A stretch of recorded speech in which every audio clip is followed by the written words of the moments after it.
Hi folks, I love old books, and I'm sitting here at my desk here, my secretary here, which I really kind of enjoy. And of course, up above in the top of the secretary, I have, lots of books. And it's always fun to, look through some of these things, just to share some of these titles. This is John Trimble's Reminiscences, Museum of Antiquity, History of the World, Congress, blah, blah, blah, blah, blah. Lots of interesting. This is kind of interesting thing called 30 Years in the Senate by Thomas Hart Benton. What's really interesting about this, these belong to a congressman, and they were in his congressional office, the American Portrait Gallery, and lots of... What's this?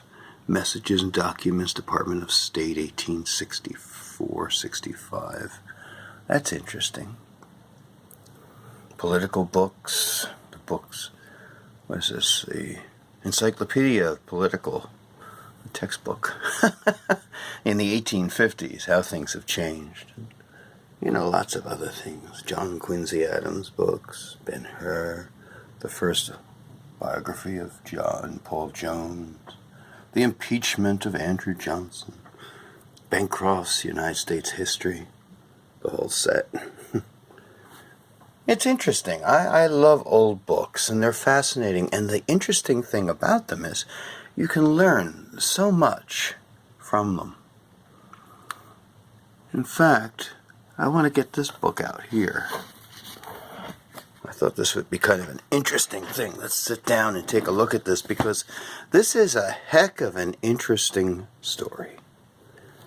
Let's just open this up to where it's supposed to be, and we'll get rid of that. And what do we have here? It says, the report on the effects of an explosion in the United States Capitol, November the 6th, 1898. Now, you see, I want to point something out to you about the United States Capitol. This is from, actually, let's just take a look here. This is the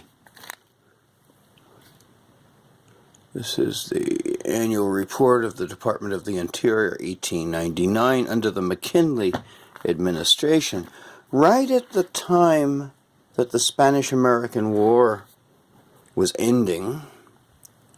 There was a massive explosion at the Capitol. Some interesting drawings here of the interior of the Capitol in those days, and it's all dealing with the Supreme Court section, because that is the area. Let's see if I can do this. There we are. That's the whole Supreme Court section. And this is where the explosion took place in 1898. Now, of course, the sheet is from what? This is November 15th, 1898.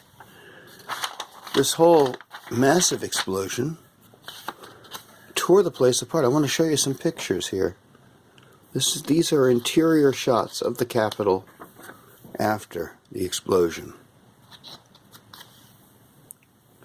which you don't usually hear about or ever see.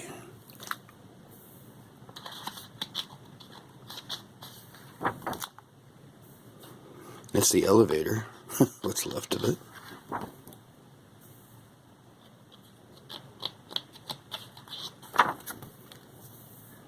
Let's get past some of this stuff here, but you can see massive devastation here.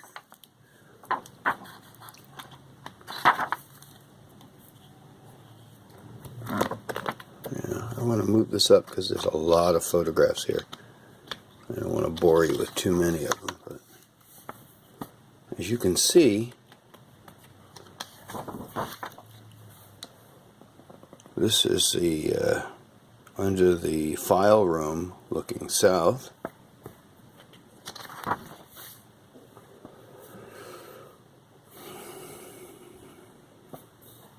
Another part of that. It's the pump for the elevator. View of the wreck floors and the shaft at entrance of the Senate corridor.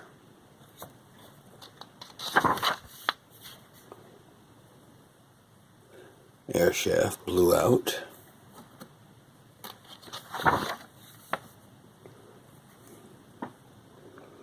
This is the file room's clerk of the Supreme Court, containing the most valuable of court records. Look at this thing. Blew it to pieces.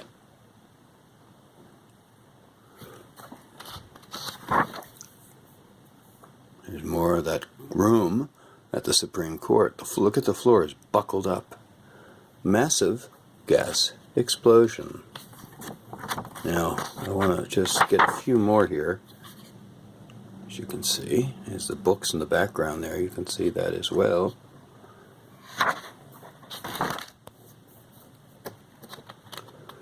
This is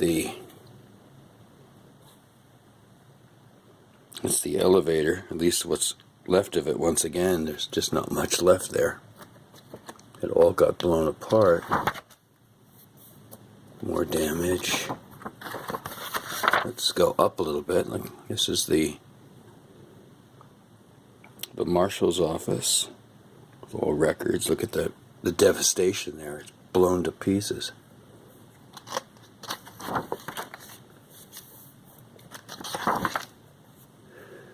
There's a whole area, a whole room blown apart. It's the room leading to the Supreme Court gallery, gutted by fire. This is an amazingly large fire and explosion that is completely forgotten about in history. That's the wall of the Capitol, kind of looking out because there is no wall there. There.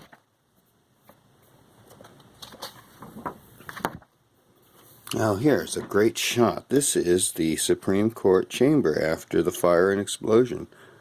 You'll see the ceiling is blown out. The glass is all blown out there on the top and burned out, and you'll see a lot of fire damage all in here. Now, I wanted to show this to you because I thought that was kind of cool, but why? Why did this all happen? Well, it turns out in the 1840s, the White House and the Capitol was fixed for gas lighting. Now, I want to show you some gas lighting here, as a matter of fact. Let me take a little walk here, if you don't mind. Let me step out of my library, walk down my hall here.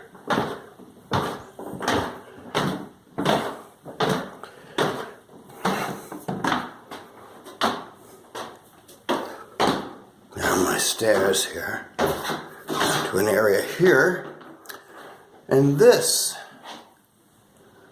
is a gas lighting fixture. The house I live in was built in 1892, and when it was built, of course, nobody had electric lighting in their house, so everyone would have gas.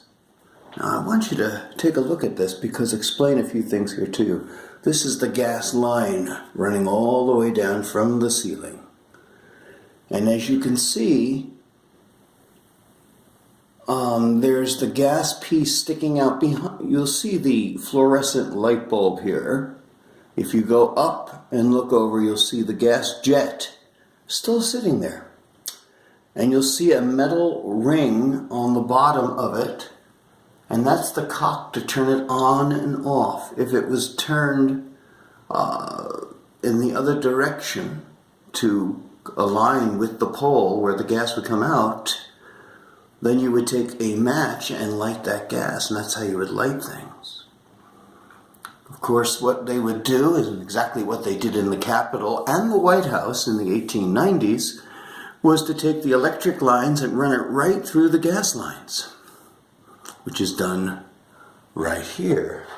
I can pull the chain.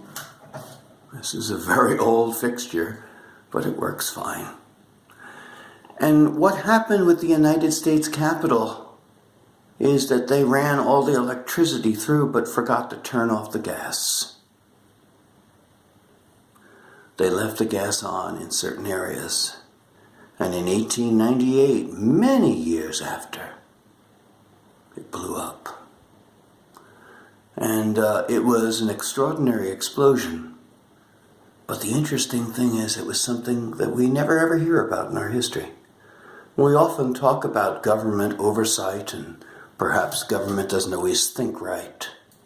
But by golly, that was a very dangerous moment in the history of the United States Capitol. And a new form of technology changed the very face of the Capitol. But because they forgot about the previous form of technology, it almost destroyed the Capitol.